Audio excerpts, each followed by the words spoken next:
परम प्रेममय श्री श्री ठाकुर अनुकूलचंद्रंकर श्रीहस्त लिखित सत्यानुसरण विषय साधनारे उन्नति लाभ करिवार पथ पृष्ठा 16। जदि साधनारे उन्नति लाभ करिबाकु चाहो तेबे कपटता त्याग कर।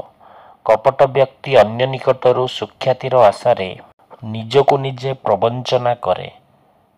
अल्प विश्वास जोगु अन्यर प्रकृत दानरू मध्य प्रवंचित हुए। तुमे लक्ष्य गल्प कर किंतु प्रकृत उन्नति न हेले तुमे प्रकृत आनंद कदापि लाभ करि परिबो नाही। कपटाश्रयीर मुहर कथा संगे अंतरर भाव विकसित हुए नाही। सेथिपाई आनंदर कथारे मध्य मुहरे निरसतार चिन्ह दुष्ट हुए।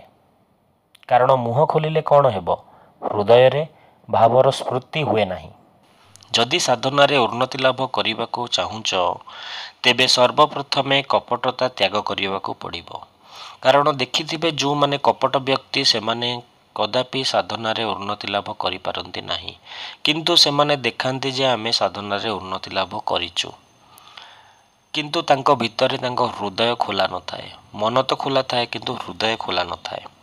श्री श्री ठाकुर एठारे कहिले कि को माने कपट व्यक्ति ना जो मानकर निजर प्रशंसा करिबारे जो माने व्यस्त, अन्य ठारू सुख्याति सुनिबा पई जो माने सबुबेले आग्रही और निजको सबुबेले प्रवंचना करती, गल्प करती एवं जो मानकर विश्वास न थाए, जो माने पक्का विश्वासी नुहंती, जो माने अल्प विश्वासी, सेही माने हेले कपट व्यक्ति। प्रकृत उन्नति न हेले प्रकृत आनंद कदापि हमको मिलिबो नाही। जो माने कपट व्यक्ति से मानकर प्रकृत उन्नति होई न थाए, तेणु करी से माने आनंदरे कदापि रही पारंती नाही। से माने आनंद लाभ करि पारंती नाही। से मानकर कथा एवं भाव रे तालमेल न थाए।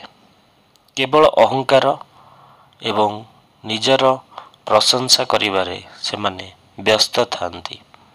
अन्य लोकंक प्रशंसा देखिले मध्य से माने सह्य करि पारंती नाही। एहीपरि व्यक्ति साधनारे सिद्धहस्त होई परिबे नाही।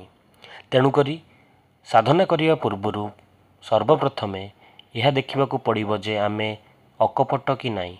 जदि आमे कपटता त्याग करिचे, जदि आमे सतेरे अकपट कपटाश्रयी आमे नुहे, तेबे जाई आमे साधनारे उन्नति लाभ करि परिबा। जय गुरु।